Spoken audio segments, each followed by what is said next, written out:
This channel is supported by my online fishing courses at saltstrong.com/Skinner, as well as my books, including my latest book, Fishing the Edge, Techniques and Tales from Surf, Boat, and Kayak. You can learn more about the books at johnskinnerfishing.com and on Amazon.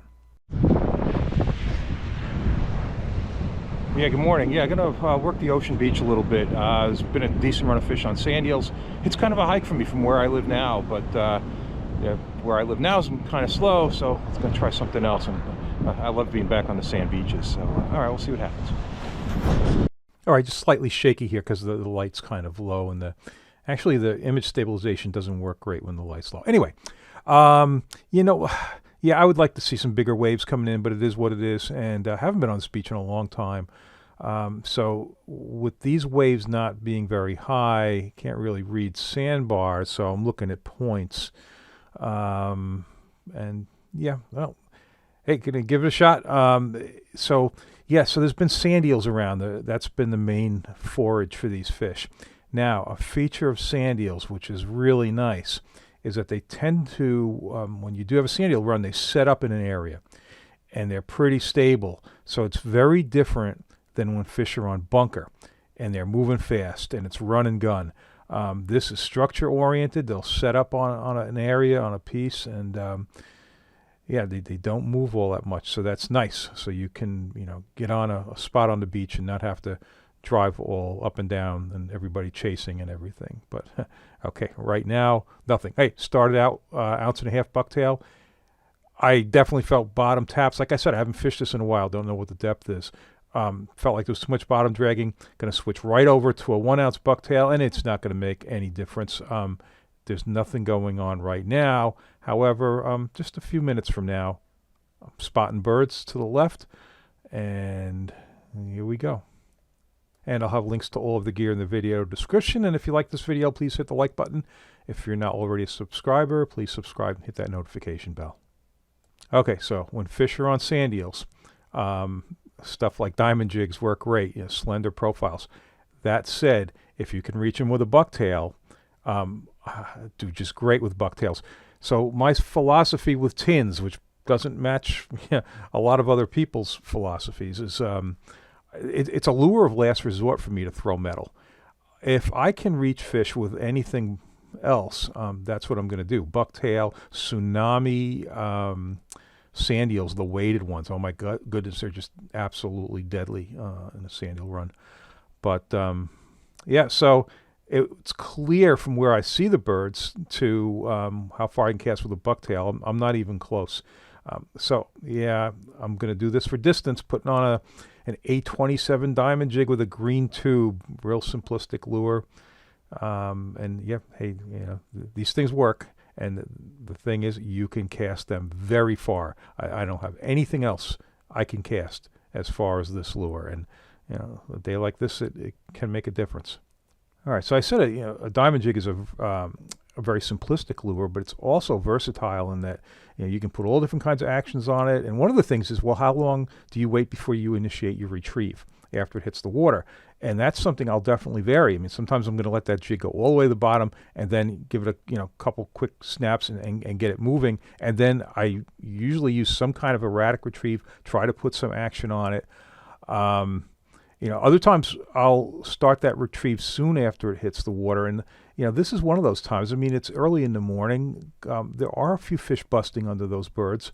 And, yeah, so I'll try different things, basically. So, retrieve speeds, everything. So you can mix all of that in. But, yeah, this is probably the first cast I've made with a diamond jig in several years at least.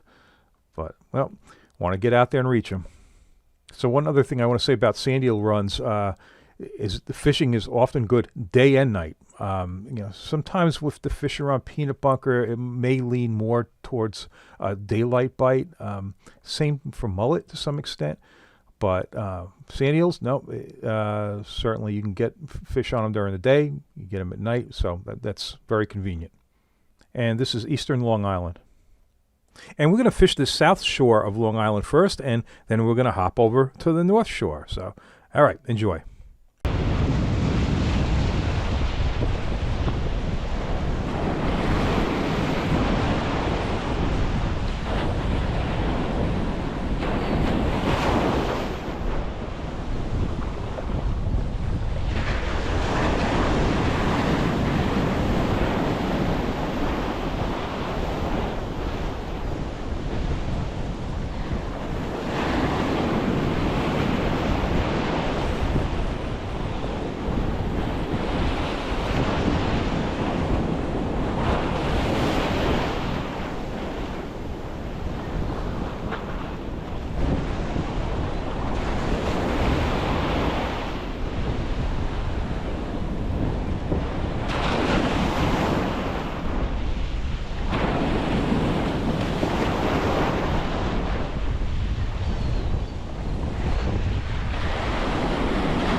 All right, there's a slot limit on these fish. You can keep them 28 to 31 inches. That one is definitely more than 31 inches, so it would legally have to go back. Doesn't matter. I don't keep stripers. They all go back anyway, but hey, this is an encouraging start.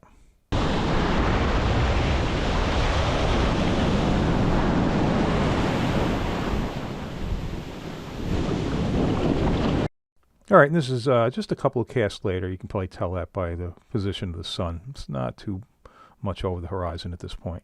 So, even though you can't see my cranking hand, you can tell what the retrieve speed is. Just look at the line before the first guide there, first guide closest to the reel. You could see the line going around. So that tells you what the retrieve is.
All right, this is the closest the birds are going to come to me.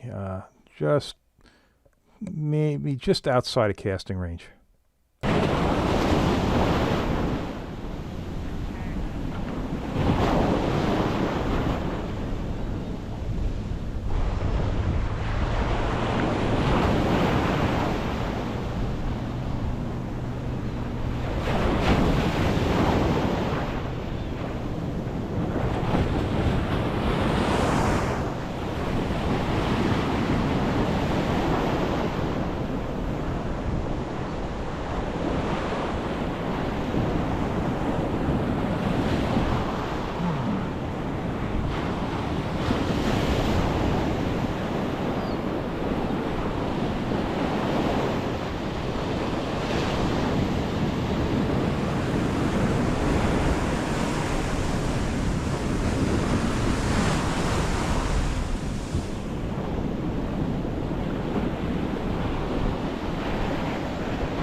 That's a shame. That fish was definitely significantly larger than the first one I had, but just dropped them right there in the wash. And hey, that was it. At this point, the stuff moved out, and I stayed, I don't know, about another 40 minutes or so, and everybody thinned out. Then it was just dead. A friend of mine fished this beach sunrise to sunset. Had nothing until like 4:30 in the afternoon that they showed up. He had one fish. He had one nice fish before that, but yeah, it was quiet all day. So, all right. So now we're going to switch gears. Very next morning, going to fish the other side of Long Island, the North Shore, and closer out to where I live. And yep, this one's going to kick off right away. Here we go. Now, these fish are going to be on peanut bunker, and they're going to move a lot faster. These schools are going to go right by very quickly, much different than the way they set up on one spot with the sand eels. But all right, here we go.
So note this is an 1.5 ounce bucktail, and it's obviously a very rocky area, and I'm only throwing into about 10 feet of water, but I'm not getting snagged because it's a nice bulky bucktail, and catches the water, rides a little bit higher.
All right, clearly the birds have moved on the main body of fish, but I'm just, hoping for residuals because often there are some.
Now, as good as this all looks, this is it. That's it. That's my last fish. And I hung around. I drove around. I looked at different places. I waited a couple hours. Came back at a really good portion of the tide. Drove around again, and yeah, I'm putting some miles on checking these places. And yeah, this was very short-lived. And yet, this is the best I've seen. So, yeah. Hopefully it gets better. No false albacore at all this season. I haven't seen any. So hopefully it picks up. All right, if you like this video, please hit the like button. If you're not already a subscriber, please subscribe and hit that notification bell. Check out my online courses at saltstrong.com/Skinner. And don't forget my books, and you can learn more about the books at johnskinnerfishing.com and on Amazon.